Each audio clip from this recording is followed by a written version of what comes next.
मुख्यमंत्री निवास में पत्रकार साथियों का स्वागत है। मेरे साथ आदरणीय रवि चौबे जी, हमारे वरिष्ठ मंत्री, आदरणीय मोहम्मद अकबर जी, आदरणीय डॉक्टर प्रेम वाडेकान जी और खेल विभाग के मंत्री उमेश पटेल जी और हमारे कवासी लखमा जी उपस्थित हैं। मेरे सलाहकार भविष्य गर्गी हैं, शर्मा जी, शुक्ला जी, आरपी सिंह जी और हमारे सीपीआर, डीपीआर सभी अधिकारी लोग भी उपस्थित हैं। मैं पुनः आप सबका स्वागत करता हूं। आज कुछ महत्वपूर्ण निर्णय हुए हैं।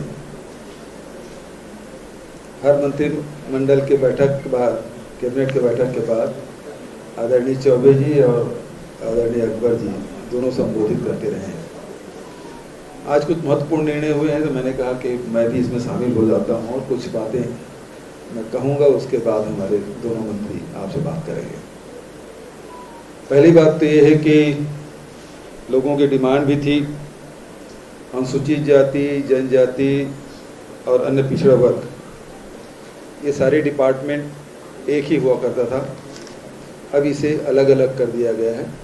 इसमें एससी और ओबीसी अलग अलग विभाग होंगे, एसटी का अलग विभाग होगा, तीन विभाग होंगे इसका, जिससे सभी विभागों के, अनुसूचित जाति विभाग के, अन्य पिछड़े वर्ग विभाग के और ट्राइबल के काम है वो सुचारू रूप से संचालित हो सके। और इसी के साथ साथ जिस प्रकार से ट्राइबल एडवाइजरी कमेटी बना था, अभी बना है, संवैधानिक व्यवस्था है। राज्य सरकार ने निर्णय लिया है कि अब अनुसूचित जाति के लिए और अन्य पिछड़े वर्ग के लिए भी एडवाइजरी कमेटी बनेगी। अनुसूचित जाति सलाहकार परिषद और अन्य पिछड़ा वर्ग सलाहकार परिषद का निर्माण होगा, जिससे इन वर्ग के लोग शासन तक के अपनी बात कह सके और उन सुझावों का क्रियान्वयन भी हो सके। और इसके अध्यक्ष, जैसे ट्राइबल एडवाइजरी कमेटी के अध्यक्ष मुख्यमंत्री ही होते हैं, उसी प्रकार से एससी एडवाइजरी कमेटी और ओबीसी एडवाइजरी कमेटी दोनों के भी अध्यक्ष मुख्यमंत्री होंगे। और इसमें सभी पूरे प्रदेश भर के जो सदस्य इसमें लिए जाएंगे। एक बहुत दो महत्वपूर्ण निर्णय इसमें लिया गया है। और तीसरा निर्णय, अब चाहे शहरी क्षेत्र हो चाहे ग्रामीण क्षेत्र हो, इसमें सबको मिला के, पूरे छत्तीसगढ़ को मिला के छत्तीसगढ़िया ओलंपिक का आयोजन होगा। और इसमें उम्र की कोई सीमा नहीं होगी। उसमें बच्चे भी खेलेंगे, बड़े बुजुर्ग भी खेलेंगे, महिलाएं भी होंगी, तो सभी लोग इसमें भाग ले सकेंगे। उम्र की कोई सीमा नहीं और हर प्रकार के खेल का इसमें आयोजन होगा। चौथा जो महत्वपूर्ण निर्णय लिया गया है वो कृषि के क्षेत्र में अभी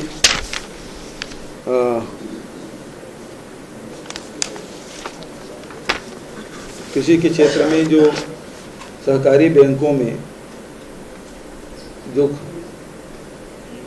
साख समितियों के द्वारा जो ऋण दिया जाता था, उस सीमा को बढ़ाकर 3 लाख रुपया तक, अब उसे 0% ब्याज में किसानों को ऋण मिलेगा, जिसमें हार्टिकल्चर है, फल है, उद्यान है, मछली पालन है, इसमें इस सबको जोड़ा गया है। एक बहुत महत्वपूर्ण फैसला। अभी तक के हम लोग उसकी सीमाएं कम थी, अब उसे बढ़ा के 3 लाख तक के कर दिया गया है। अलग अलग फल में, सब्जी में अलग अलग ऋण व्यवस्था होती थी, तो उसमें निश्चित सीमा रहता था कि जिसमें 0% ब्याज देते थे, अब उसे बढ़ा के 3 लाख तक की उस सीमा को बढ़ा दिया गया है।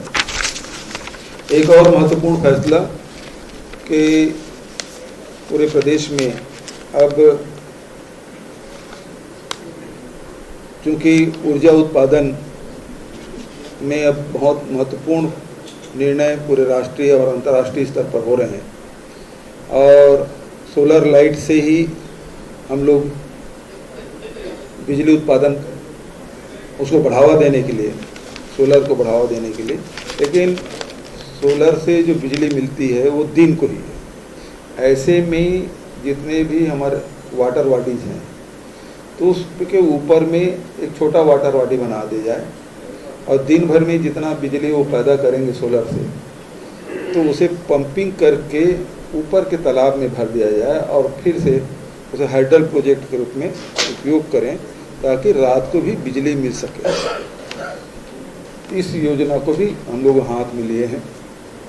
और एक और महत्वपूर्ण फैसला कि जितने भी हमारे ट्रांसमिशन लाइन हैं 11 kV के, अब उसमें ग्रिड से जोड़ने की बात होती है और इसलिए उस जमीन उस ग्रिड के नीचे में कोई यदि बिजली उत्पादन करना चाहे सोलर का तो फिर शासकीय भूमि है तो उसे 1 रुपया की दर पे उपलब्ध कराएंगे नॉमिनल रेट पे।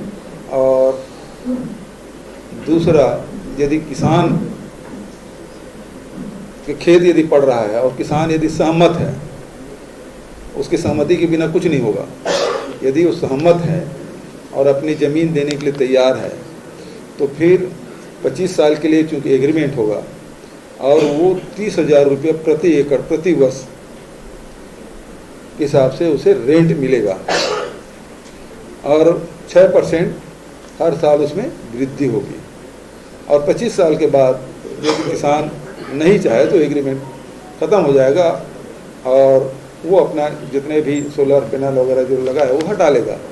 यदि सहमत हैं तो आगे भी बढ़ाया जा सकता है। तो एक बहुत क्रांतिकारी एक निर्णय छत्तीसगढ़ सरकार के द्वारा किया गया है।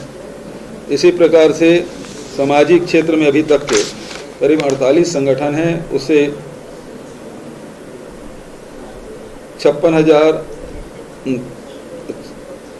5,67,641 वर्ग फीट जमीन, जो लगभग हम लोग जो 10% के हिसाब से हम लोग सब्सिडी रेट में जो दिए हैं संगठनों को, 48 संगठनों को, उसकी कीमत करीब 13 करोड़ 70 लाख रुपए होता है और उसे मात्र 1 करोड़ 90 लाख रुपया में उस ज़मीन हम लोगों ने दिया है सामाजिक संगठनों को, ताकि वो भी शहर में अपना भवन बना सके।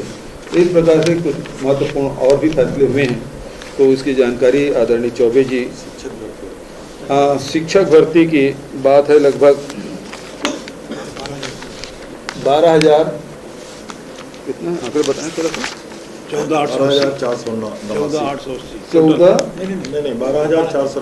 12,489 पद जो बस्तर और सरगुजा संभाग में रिक्त पड़े हैं, उसकी भर्ती की अनुमति दे दी गई है, जो व्यापक से उसकी भर्ती की जाएगी। इस प्रकार के फैसले हुए हैं और विस्तार से कुछ जानकारी देना चाहें चौबे जी।